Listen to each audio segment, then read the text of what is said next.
Salut à tous et bienvenue pour ce nouveau podcast. Je suis très content de vous retrouver pour ce nouvel épisode qui fait suite à celui sur Conor McGregor que j'avais fait avec Tim de la chaîne Rien à battre, donc du coup mon grand bro.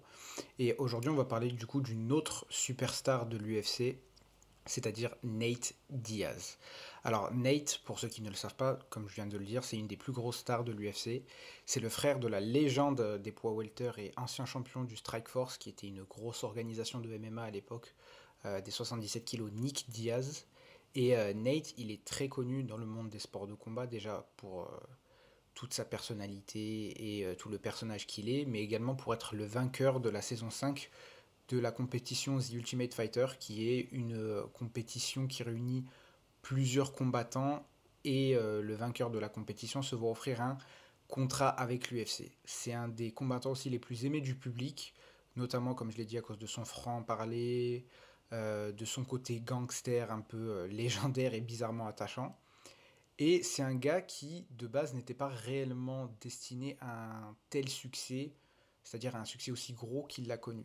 Du coup, la question qu'on va se poser aujourd'hui, c'est quelles sont les qualités qui ont permis à Nate d'aller chercher ce qu'il voulait, comme c'est indiqué dans le titre du podcast. Du coup, pour vous faire un petit historique, Nate, il est né le 16 avril 1985 à Stockton, en Californie. Donc lui et son grand frère, et aussi sa petite sœur, ils ont grandi dans ce quartier de Stockton en Californie, qui est un des coins les plus difficiles, les plus pauvres et aussi les plus malfamés de la Californie. Donc dès leur plus jeune âge, en fait, ils sont confrontés à des choses comme la violence, la pauvreté et la précarité. Donc ils sont très connus, comme je l'ai dit auparavant, pour être un peu des mecs de rue à l'UFC. Mais eux, c'est pas un personnage qui se donne en fait. C'est vraiment des gars de la rue qui ont grandi dans la rue et c'est leur style de vie en fait. C'est leur origine, c'est leur culture, c'est leur identité. Très jeune, Nate dit lui-même que du fait d'avoir grandi à Stockton, il aimait beaucoup se battre. Petit, il se battait, adolescent, il se battait, même un peu plus jeune, c'est-à-dire adulte pour nous en France, vers 18 ans, mais pour eux, c'est pas encore être adulte. Il se battait beaucoup, mais étant le petit frère de Nick Diaz, Nick qui était déjà combattant à cette époque-là et qui était déjà très connu, que ce soit à Stockton et qui commençait à être connu un peu en Amérique, il se faisait rarement embêter vu que c'était le petit frère du combattant Nick Diaz. Il a dit lui-même, je me battais parce que j'aimais ça. Et en parlant de Nick, Nate, du coup, depuis tout jeune, il idolâtre son grand frère Nick. Dans ses interviews, que ce soit avant les combats ou après les combats, il big up toujours son grand frère Nick en disant que c'est le meilleur combattant du monde, que si Nick n'était pas là pour le guider, lui il saurait pas quoi faire et il n'existerait même pas dans ce game. Donc Nate a un respect et un amour immense pour son frère, à tel point qu'il fait tout ce qu'il lui dit. C'est d'ailleurs ça qui a lancé sa carrière de combattant. Il le suit dans tout ce qu'il fait, il a même commencé du coup à s'entraîner en jiu-jitsu brésilien en premier lieu, à cause de son frère Nick, ou plutôt grâce à son frère Nick, qui lui a conseillé de le faire parce qu'un jour il l'a vu en train de se bagarrer dans la rue avec d'autres gamins, et il lui a dit écoute, viens à la salle avec moi, je vais t'apprendre à te battre. Et Nate lui a répondu j'ai pas besoin d'apprendre à me battre. Il lui a dit franchement, vu la manière dont tu te bats, si, t'as besoin d'apprendre à te battre. Et donc du coup il a commencé à s'entraîner avec son grand frère Nick, et au fur et à mesure des entraînements, et plus les années passaient, plus il devenait bon, il a fini par obtenir sa ceinture noire de jiu-jitsu brésilien sous la légende du grappling César Gracie. Et après ça, il décidera de suivre les pas de son grand frère et de commencer une carrière de combattant professionnel à l'âge de 18 ans. Euh, il enchaîne les victoires et très vite, il va se faire repérer par l'UFC et il intégrera l'émission The Ultimate Fighter à la saison numéro 5. Un show, du coup, comme je vous l'ai dit, où le vainqueur se voit offrir un contrat avec l'UFC. Du coup, Nate remporte le show, remporte l'émission, notamment grâce à ses compétences supérieures au sol. Euh, il arrive à imposer son jeu et à montrer sa supériorité sur les autres combattants qui étaient là dans l'émission. Et il obtient un contrat avec l'UFC. Donc après ce contrat avec l'UFC, évidemment, il fait des combats, il enchaîne quelques victoires au sein de l'organisation, et il devient très vite un des chouchous du public, comme son grand frère juste avant lui. il devient chouchou du public grâce à sa personnalité peu commune et son attitude un peu ghetto en fait. Les gens apprécient cette authenticité, apprécient son franc-parler, apprécient son attitude un peu j'en ai rien à foutre et je vous emmerde en fait. Cependant, malgré cette petite croissance de fame qu'il a, très vite, son parcours va connaître un peu des obstacles, il va se révéler être un peu un parcours en dents de scie. Parce que il va gagner, il va gagner, il va gagner, il va même battre une légende du game qui est Cowboy Donald Cerrone, ce qui le fera vraiment passer au stade de réel contender. Mais après une défaite contre le champion des poids légers Benson Anderson, Nate va enchaîner des défaites. Il va se dire que les poids légers c'est plus possible pour lui, donc il va monter en poids welter, c'est-à-dire 77 kilos, et poids léger c'est 70. Avoir 2 ou 3 victoires et très vite réenchaîner des défaites. Puis il va redescendre en 70 kilos, avoir une victoire, puis réenchaîner des défaites. Et cette série de défaites va provoquer une dégradation des relations entre Nate Diaz et l'UFC. En fait, Nate, lui, il estime qu'ayant donné toute sa jeunesse à l'UFC, parce qu'il y est arrivé très tôt, il y est arrivé au début de sa vingtaine, il mériterait d'être mieux payé que ce qu'il est, en fait, que ce qu'il était à l'époque. Il n'était pas payé vraiment beaucoup, il devait être payé selon le modèle de l'UFC, c'est-à-dire tu as une base de paye pour venir au combat, c'est-à-dire pour te présenter, et tu as l'autre moitié de ta paye si jamais tu gagnes, plus une possibilité de bonus si tu as le combat de la soirée ou le KO de la soirée, quelque chose comme ça. Sauf que Nate était vraiment payé selon lui des clopinettes. Il était payé 8000 pour se présenter, 8000 s'il gagnait et la possibilité de bonus. Mais bon, la possibilité de bonus, comme je le dis, c'est une possibilité, c'est toujours une grosse incertitude. Et du coup, Nate estimait qu'il n'était pas assez bien payé. Et que vu qu'il avait donné toute sa jeunesse à l'UFC, il méritait d'avoir un peu plus d'argent à la fin de son combat. Et ce n'était pas l'avis de Dana White, le président de l'UFC du coup, qui me rétorque à Nate qu'il ne méritait pas d'être payé au rang de superstar parce qu'il n'était pas une superstar. Selon lui, il ne faisait pas bouger l'aiguille, moving the needle, comme il l'a dit en anglais, comparé à son frère Nick, qui lui était une grosse superstar que les gens avaient envie de payer beaucoup pour pouvoir combattre. Nate, il n'était pas encore à ce stade-là, et à cette époque, c'est-à-dire, si je ne me trompe pas, c'est autour de 2008, ou c'est entre 2008 et 2012 que tout ça, ça se passe. Euh, on a un peu l'impression que l'UFC, qui avait quand même placé des espoirs sur Nate, parce qu'ils se sont dit que c'était un peu la relève de Nick Diaz, la légende, il commençait un peu à perdre espoir en Nate. Et du coup, les relations ont commencé à se dégrader un peu entre Nate et l'UFC. Nate était très vocal et n'avait pas peur de mettre son opinion dans la tête, en fait, dans la gueule de Dana White et dans la gueule des dirigeants de l'UFC. Et de dire voilà, moi je trouve que ça dans la compagnie ça va pas, ça va pas, je suis pas bien traité, comparé à des arrivistes comme par exemple à l'époque il y avait eu toute une histoire avec un ancien catcheur qui s'appelle CM Punk qui était venu signer à l'UFC en tant que combattant et qui était mieux payé que des combattants qui étaient là depuis longtemps. Nate n'a pas hésité à détruire toute cette espèce de cirque médiatique qu'il y avait autour de CM Punk en disant que un CM Punk était nul. 2, il n'avait pas sa place à l'UFC. 3, c'était pas juste de la part de l'UFC de maltraiter les combattants qui sont des vrais combattants et qui ont donné beaucoup de choses à l'UFC et qui, eux, ont choisi de faire du combat leur métier, plutôt que de bien traiter un gars qui vient juste d'arriver et qui vient d'un truc qui est même pas un sport, qui est plus un cirque où on vous fait croire qu'il y a des réels combats. Mais à la date du 20 décembre 2015, la carrière de Nate prend un tournant pour le meilleur. Le 20 décembre 2015, c'est la date de l'UFC on Fox 17. C'est un Fight Night, du coup, c'est pas un pay-per-view, mais c'est une carte qui est gratuite pour les gens qui ont Fox numéro 17. C'est Donald Cerrone contre Rafael Dos Anjos. C'est un combat en poids léger, c'est-à-dire la catégorie Nate. Et Nate combat sur cette carte en co-main event. Il combat contre... co-main event, il me semble. Hein. Dites-moi dans les commentaires si je me trompe, mais il me semble que c'est un co-main event. Nate combat contre Michael Johnson. Michael Johnson qui était à l'époque un des poids légers les plus dangereux et les plus craints à l'UFC.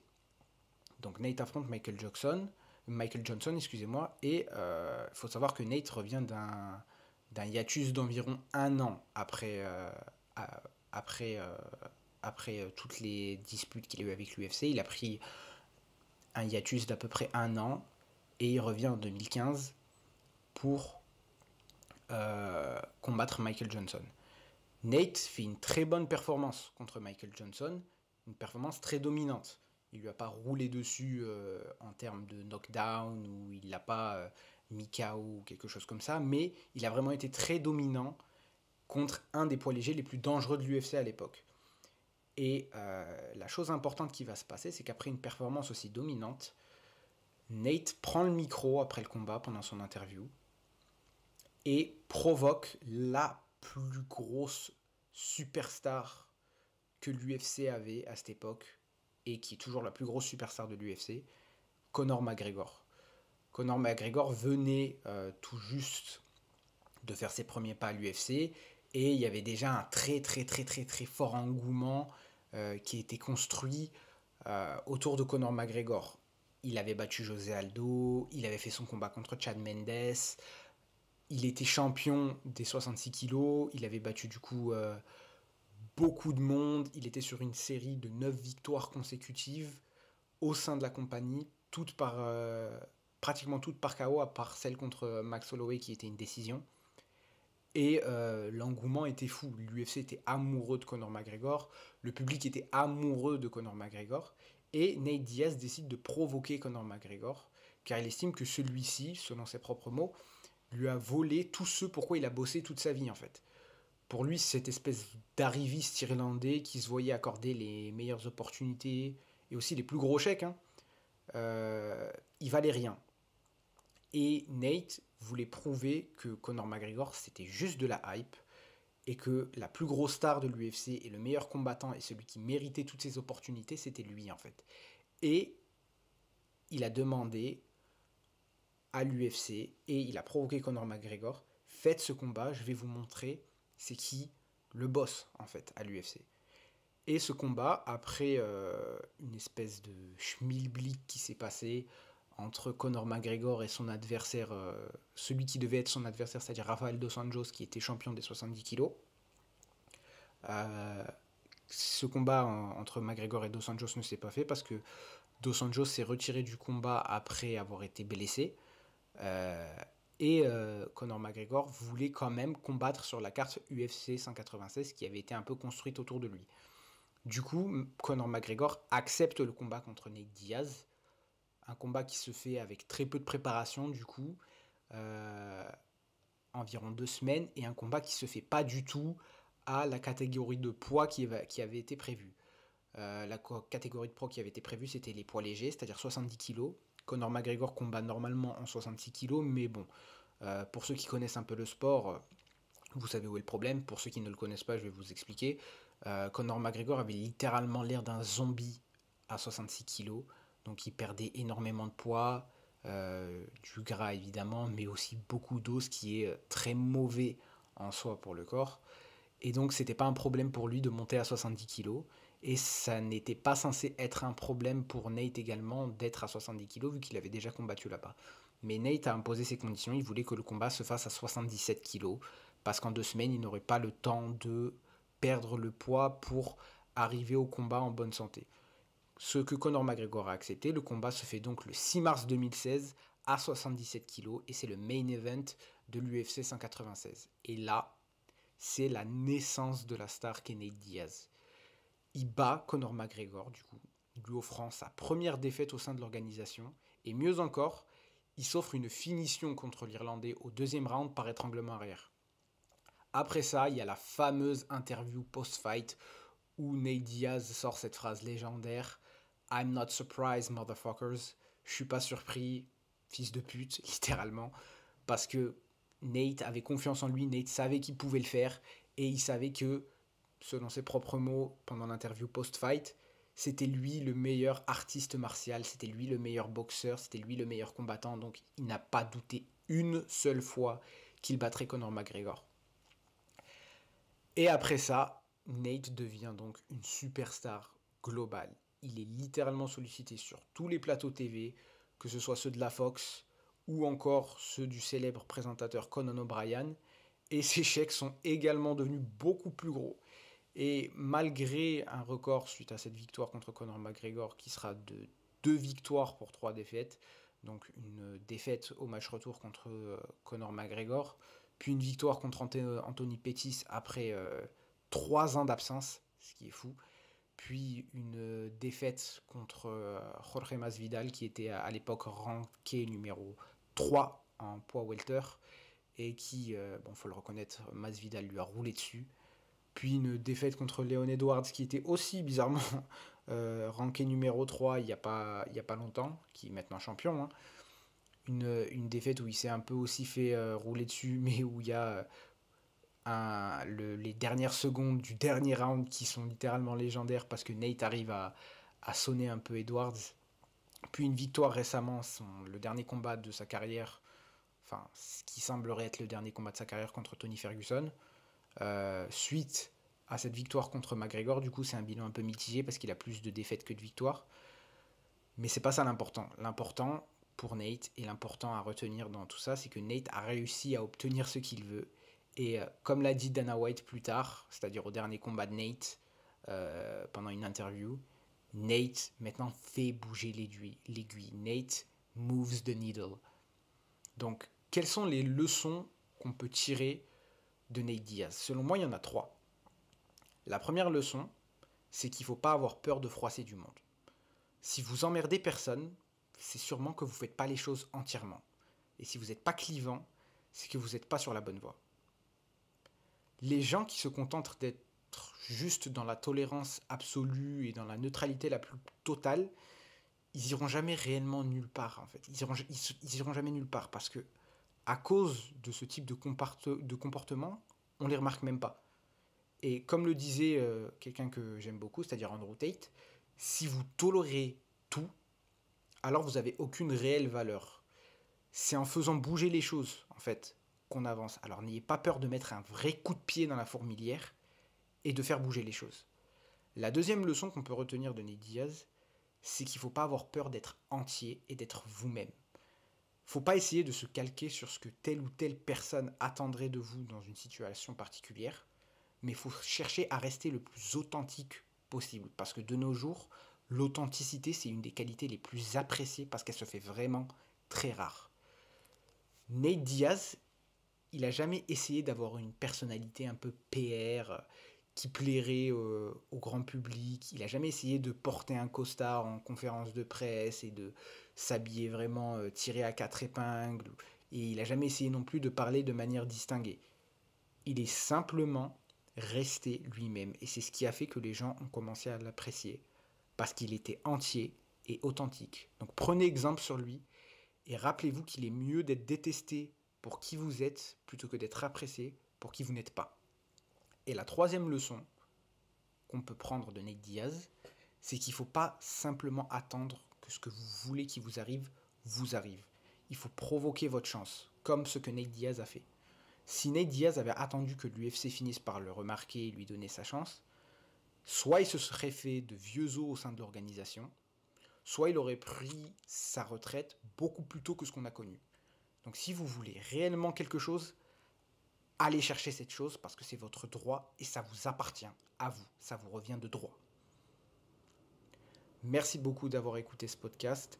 N'hésitez pas à liker, à partager, à me dire dans les commentaires les prochains combattants ou les prochains sujets que vous voudriez que je traite.